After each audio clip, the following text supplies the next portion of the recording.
بسم اللہ الرحمن الرحیم۔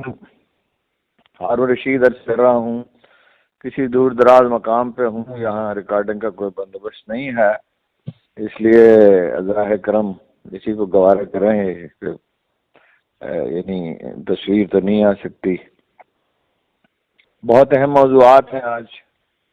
ایک بہت محترم اخبار نویس نے اس خدشے کا اظہار کیا ہے اپنے تازہ ویلاگ میں کہ عمران خان کے خلاف اسی طرح شکنجہ کسا جا رہا ہے جیسے مصر کے منتخب صدر محمد مرسی کے خلاف کسا گیا تھا۔ مجھے امید ہے کہ تلفظ ٹھیک ہوگا، مرسی نام ہوگا، اور انہیں ان کے خلاف جیسے مصر کے منتخب صدر محمد مرسی کے خلاف کسا گیا تھا اور انہیں مار دیا جائے گا، یعنی قتل کر دیا جائے گا۔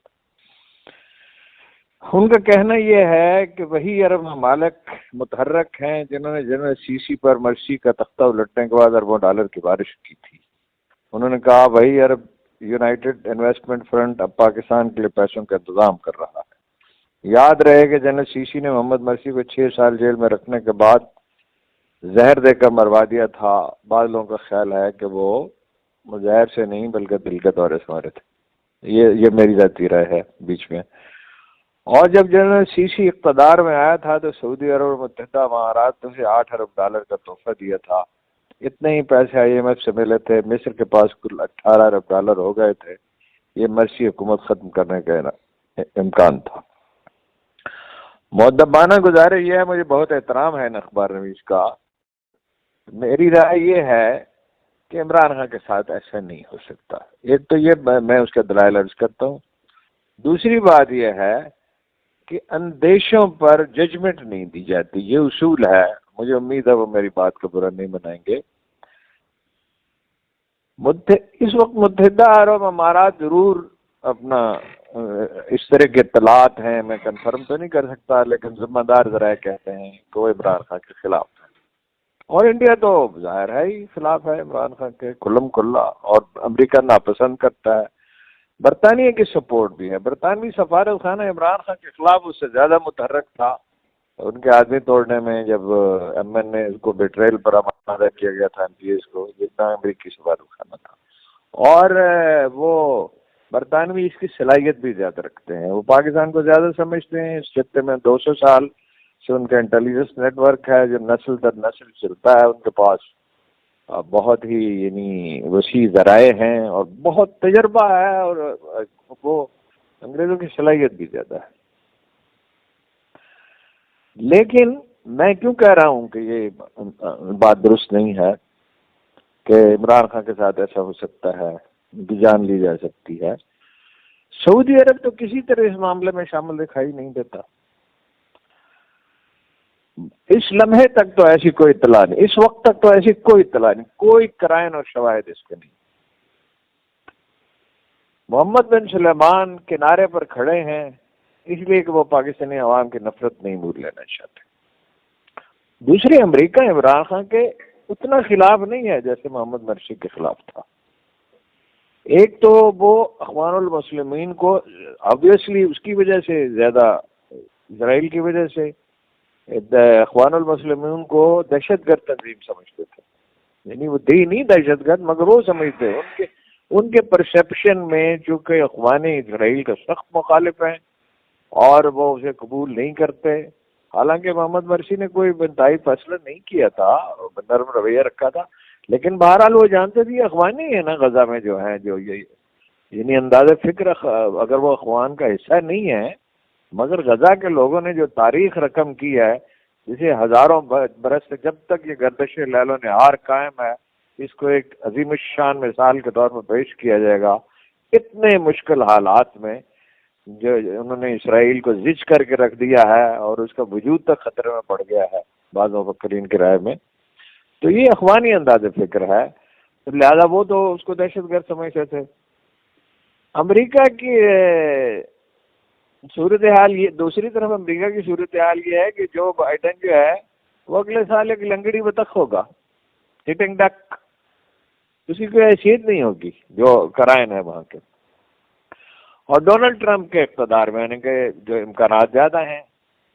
تیسری بات یہ ہے کہ مرسی صاحب بے شک پاپولر تھے، جو شبہ نہیں ہے، وہ ایک مقبول لیڈر تھے، لیکن عمران خان ان سے کہیں زیادہ پاپولر ہے، اور امریکہ یہ خطرہ مول نہیں لے سکتا، اور یہ عرب ممالک یہ خطرہ مول نہیں لے سکتے کوئی بھی، کہ اتنے مقبول لیڈر کو مطلب پھانسی دے دی جائے یا زہر دے دیا جائے، اور وہ ایسے کسی کام کی حمایت نہیں کریں گے۔ اول تو میرا خیال یہ ہے کہ حکومت پاکستان میں جو بھی لوگ فیصلہ کرنے والے ہیں وہ یہ اس طرح کا فیصلہ نہیں کر سکتے، ایسا طوفان اٹھے گا جسے کوئی انتہا نہیں ہے۔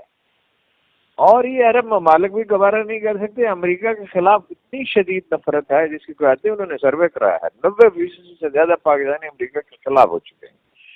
عمران خان کی سپورٹ بھی اتنی زیادہ ہے کہ اگر ایسا کوئی سانحہ ہوا تو کچھ بچے گا نہیں۔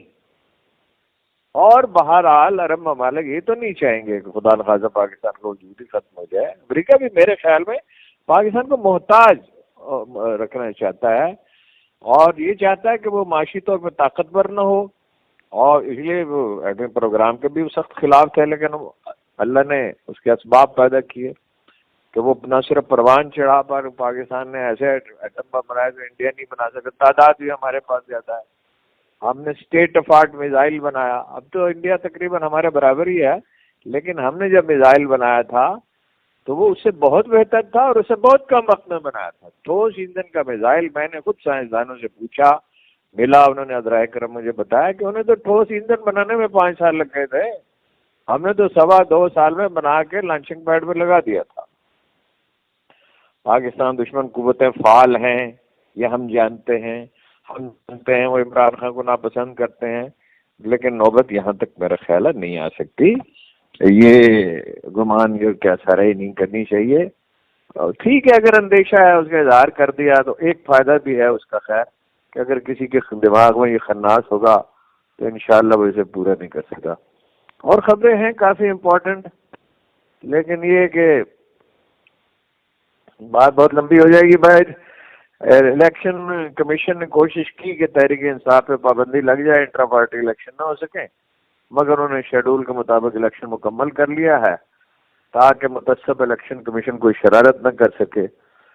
تو ان کے چیئرمین عمران خان نے جو امیدوار نامزد کیے تھے، بیرسٹر گوہر علی خان، اپنے پورے پینل سمیت بلا مقابلہ کامیاب ہو گئے ہیں۔ سب کو معلوم ہے آپ کو کہ مرکزی چیئرمین گوہر علی خان ہو گئے، جن کے بارے میں اعتزاز احسن صاحب نے کہا ہے کہ طویل عرصے تک انہوں نے میرے ساتھ کام کیا ہے، وہ ایک دیانتدار اور محنتی اور باوفا آدمی ہیں، اور وہ ان کے ساتھ دھوکہ نہیں۔ سیکرٹری جنرل تو عمر ایوب خان تھے، وہی رہے۔ پنجاب کا صدر کا انتخاب بہت اچھا ہے، ڈاکٹر یاسمین راشد، اور ان کا پہلے ڈاکٹر یاسمین راشد جو ہیں وہ ایک حسن کردار کی علامت ہیں، ایک بڑا لہکتا ہوا ستارہ ہیں۔ میں جناب حلیم عادل شیخ کو زیادہ نہیں جانتا، سندھ میں ان کا پینل کامیاب ہو گیا، بلوچستان میں ڈاکٹر منیر بلوچ صاحب، میں بھی ان کے بارے میں مجھے زیادہ پتہ نہیں ہے۔ خیبر پختونخوا میں علی امین گنڈا پور پہ اعتماد کیا گیا، میرے تو تحفظات ہیں ان کے بارے میں، لیکن یہ موقع نہیں ہے اس کا اظہار کرنے کا، پھر کسی وقت میں بات کروں گا کیوں میرے تحفظات۔ غزہ میں جنگ بندی کی کوشش میں ڈیڈ لاک آ گیا ہے، اسرائیل نے قطر سے اپنے مذاکرات کاروں کو واپس بلا لیا ہے۔ بعض نیتن یاہو کا کہنا یہ ہے، آج آپ کو ایک دلچسپ بات بیچ میں بتا دوں، نیتن یاہو جو ہے نا عبرانی زبان کا لفظ ہے، اس کا مطلب ہے اللہ دیتا۔ بالکل سیریسلی میں آپ سے کہہ رہا ہوں، تو یہ مذاق کی بات نہیں ہے، گاڈ گیون، یعنی انگریزی میں اس کو ترجمہ کرتے ہیں اللہ تو۔ ایسے بہت نام ہیں، ایک بش نام تھا جیسے ہمارے محمد بوٹا ہوتا ہے، تو اس طرح کے بے معنی نام رکھے جاتے ہیں وہاں بھی۔ یہ نہیں دلچسپ کہہ لیں، خیر اللہ دیتا بے معنی تو نہیں ہے، اللہ ہی اولاد دیتا ہے، لیکن مطلب یہ ہے کہ بہت ہی ایک سادہ ہے، عطا اللہ ہونا چاہیے، اس کی جگہ پہ اللہ کی عطا ہے جی۔ تو ان کا نیتن یاہو صاحب فرماتے ہیں کہ حماس نے معاہدے کے مطابق تمام یرغمالی رہا نہیں کیے، تو آپ نے معاہدے کی پابندی کی ہے، آپ قتل کرتے جا رہے ہیں لوگوں کو۔ تو ایک تو یہ اہم خبر ہے جناب، دوسری بھی بہت اہم خبر ہے۔ امریکی اخبار وال اسٹریٹ جرنل نے دعویٰ کیا ہے کہ حماس کے ساتھ جاری لڑائی ختم ہونے کے بعد اسرائیلی جاسوس لبنان، ترکیہ، وہ ترکی والے اصرار کرتے ہیں آپ ہمیں ترکی کیوں کہتے ہیں، ترکی تو ہماری زبان ہے، ترکیہ ہے ملک کا نام. ترکیہ اور قطر میں موجود حماس رہنماؤں کو قتل کرنے کی کارروائیاں شروع کر دیں گے. یہ آپریشن ایک ماہ قبل، یہ وال اسٹریٹ جرنل کہتا ہے کہ ایک ماہ قبل شروع ہونا تھا، لیکن اس لیے ملتوی کیا گیا کہ حماس رہنماؤں کے ساتھ مذاکرات کر کے اسرائیلی مغویوں کو رہا کرا لیا جائے. بڑی خبریں تو یہی ہیں، باقی اپنا چھوٹی چھوٹی خبریں ہیں، پھر بات بہت لمبی ہو جائے گی. کیا عرض کروں، وہ وہاں جیل میں جو سماعت ہوئی ہے اس میں 8-10 لوگ سماعت کے درمیان موجود تھے، یہ کہا جاتا ہے جو جیل کے قیدی تھے. کچھ اخبار نویس کہا گیا ہے جو کہ وہ اخبار نویس نہیں تھے. خان صاحب کے شور مچانے پر اوپر ٹرائل کے لیے 3 لوگ اندر بٹھا تو دیے مگر تھے نہیں وہ. یہ زین قریشی صاحب کہنا کہ وہ اخبار نویس نہیں تھے.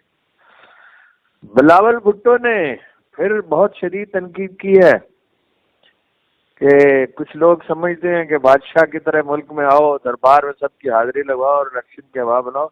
ساری کوشش کے باوجود ان کی ہوا نہیں بن رہی، یعنی ماحول نہیں بن رہا. وہ اب بلاول صاحب کی اردو ایسی ہے اور ان کے اسپیچر ریٹنگ کی اردو بھی ایسی ہے. ہوا چلنا ہوتا ہے، ہوا بننا نہیں ہوتا. انہیں یہ فکرہ بہت سخت ہے، انہیں اپنے گھر پنجاب میں انڈوں اور ٹماٹروں کا سامنا ہے. اور یہ بھی کہا کہ نواز شریف سے کہ ووٹ کو عزت دلوائیں، اس کی بے عزتی نہ کریں، انتظامیہ کی بجائے اپنے بل پر الیکشن لڑیں. اپنے بل پہ کیسے لڑ سکتے ہیں؟ نہ آپ اپنے بل پہ لڑ سکتے ہیں، نہ وہ اپنے بل پہ لڑ سکتے ہیں. یہی تھی جناب آج کے اہم واقعات. ایک بار پھر معذرت، میں ایسی جگہ پہ ہوں جہاں پراپر ریکارڈنگ نہیں ہو سکتی. آپ کا بہت بہت شکریہ.